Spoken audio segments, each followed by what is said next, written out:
There is an aspect in classical martial art that you can call like this in Japanese, Shōzō-ryoku. So it's the power of the imagination. And in the word imagination, you have the word image. So actually it's to visualize what you're doing, but at the same time to visualize what's happening, what might happen.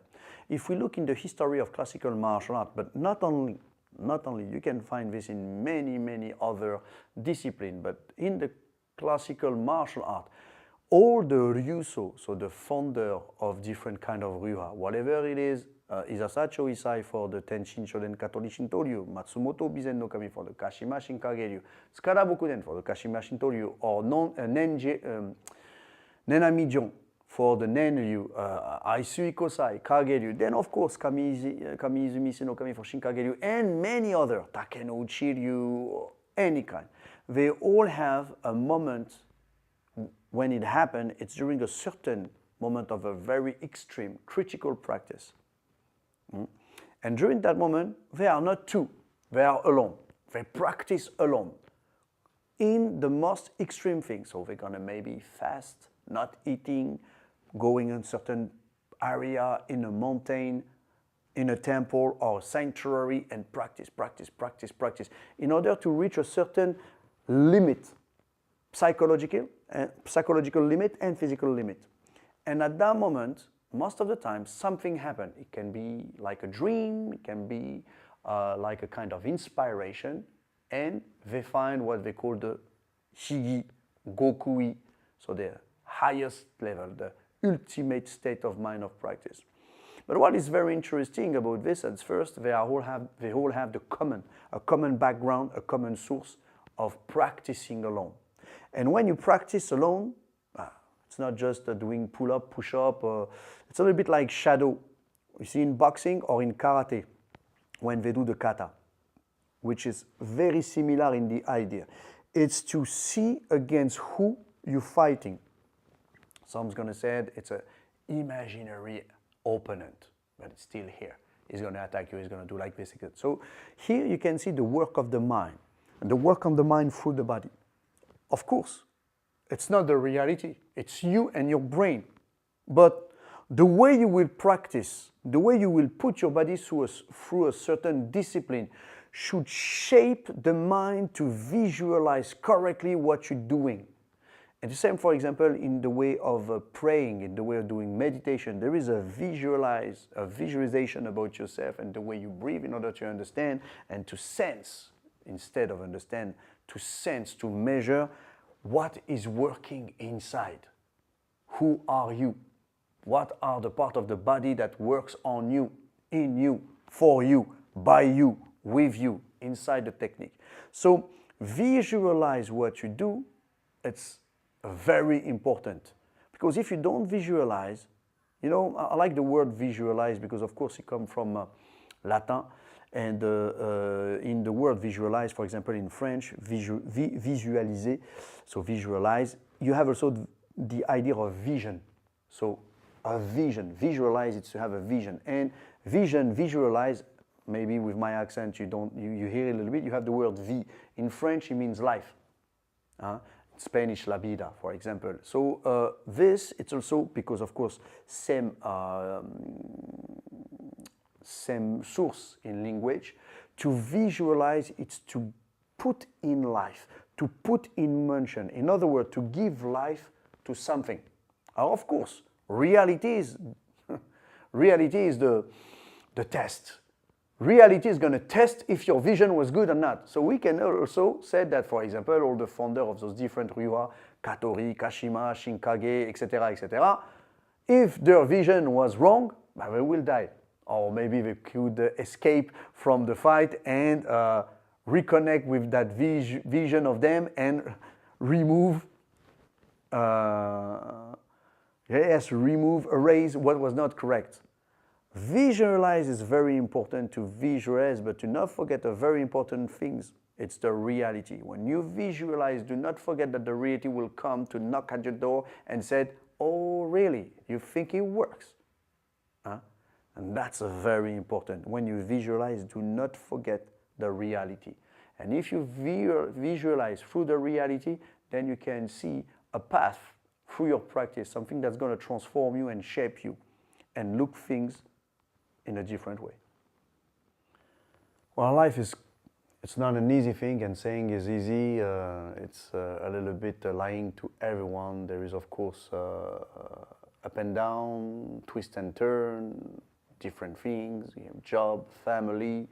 You can be sick. Sometimes you have the great envy to practice. When it's the summer, you're ready to work out. When it's the winter, you stay home because it's cold. You don't really want to go. Of course, not everyone is like this, but one day you fell in love and you forget to go to practice.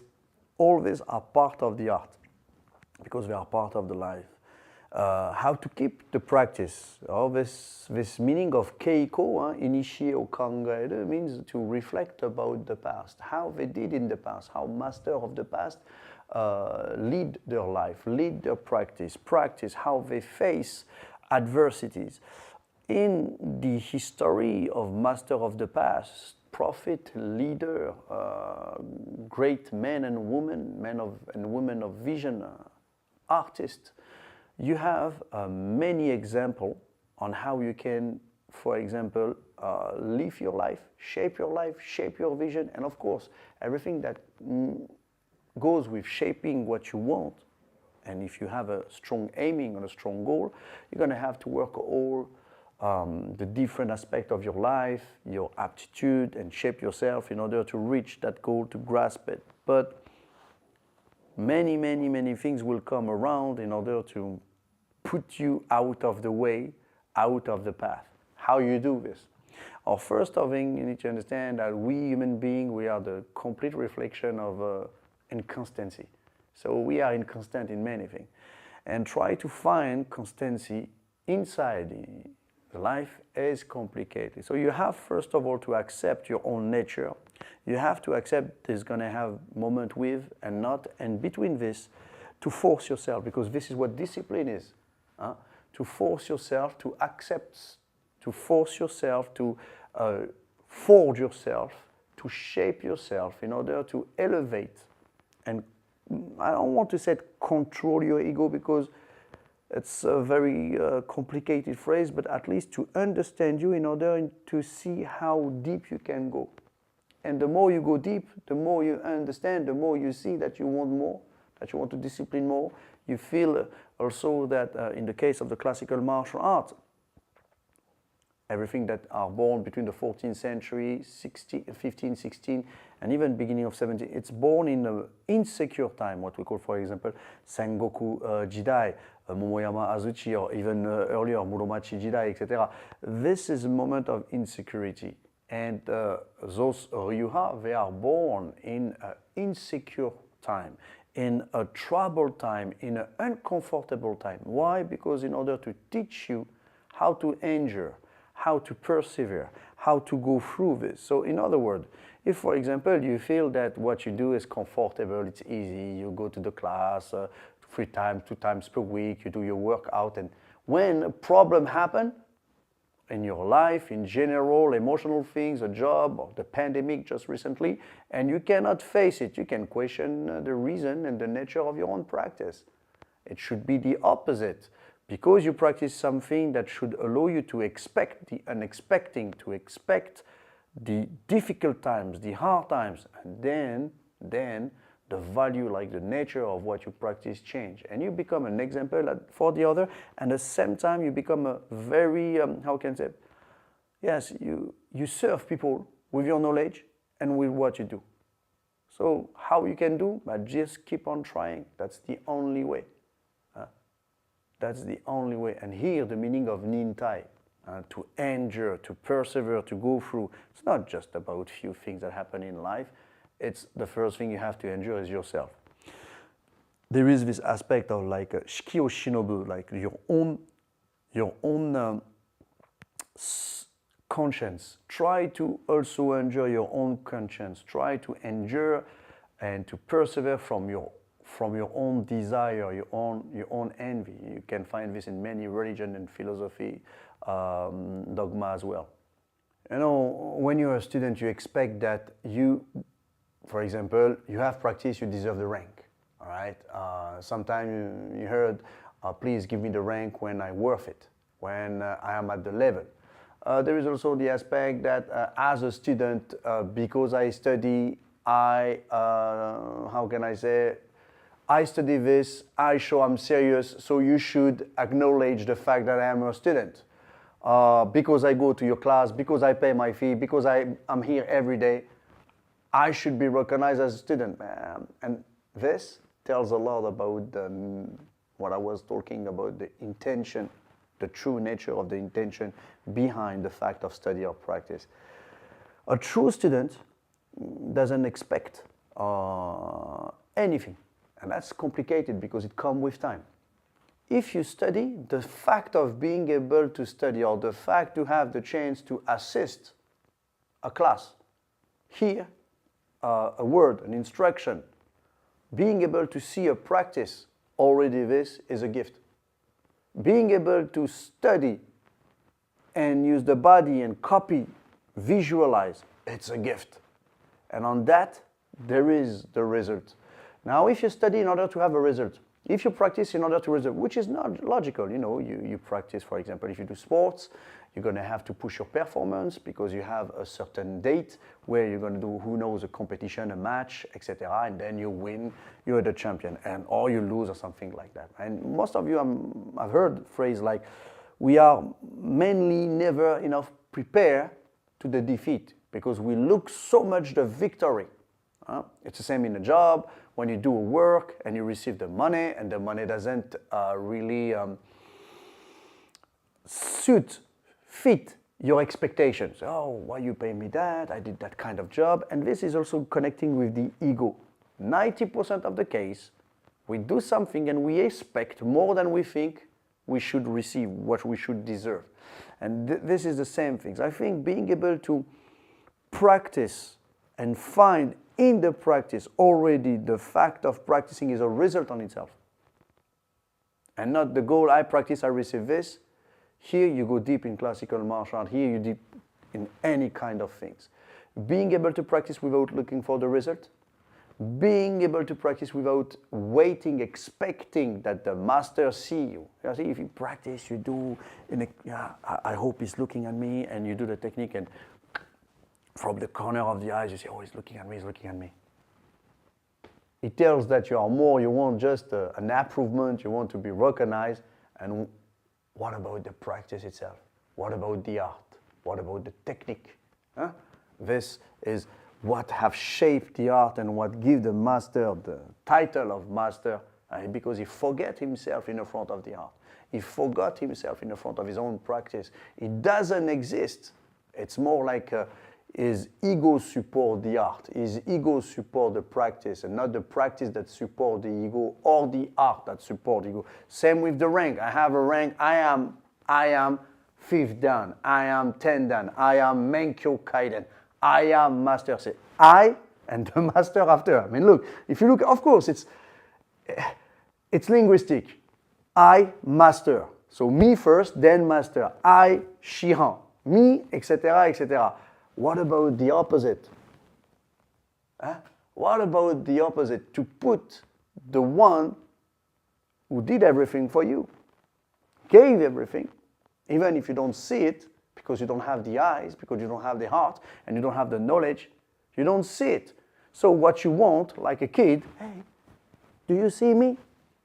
Of course he saw you. He saw you the first time you came in his dojo. He saw you the first time you enter. He knows. And if he didn't see you first time, and if he doesn't know, it is not a master.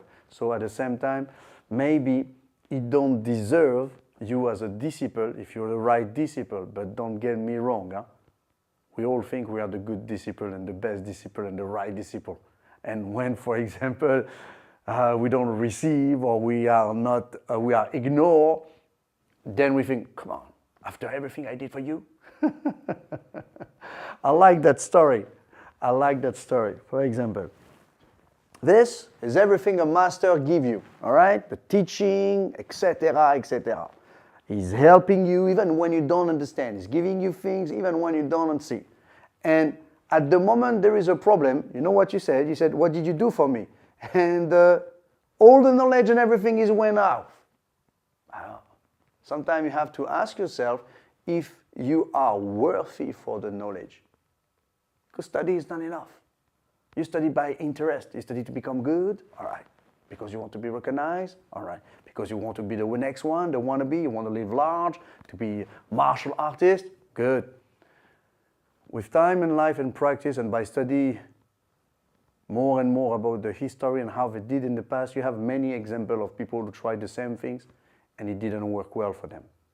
So I think seeing this in that point of view tell a lot about, of course, what it is to be a student, the equality of the student, and at the same time how to find a master and what is a master too. Sometimes we have, let's say, a roof intellectually, physically, and of course with age, we reach a roof. For example, if you look at sports martial arts, for example, maybe 20s, you are the prime until 30s, and then from 30s to 40s, you have, let's say, the still good 10 years, but when you start in the 40s going lower, physically you cannot, especially if you don't cultivate this very simple mind, but complicated at the same time. You don't cultivate that learning aspect, go deep aspect. You try to not keep that kind of mind who said, oh, I rich, oh, I know, I have the rank, I know. It's very difficult to remove that self-esteem to think that, okay, I rich.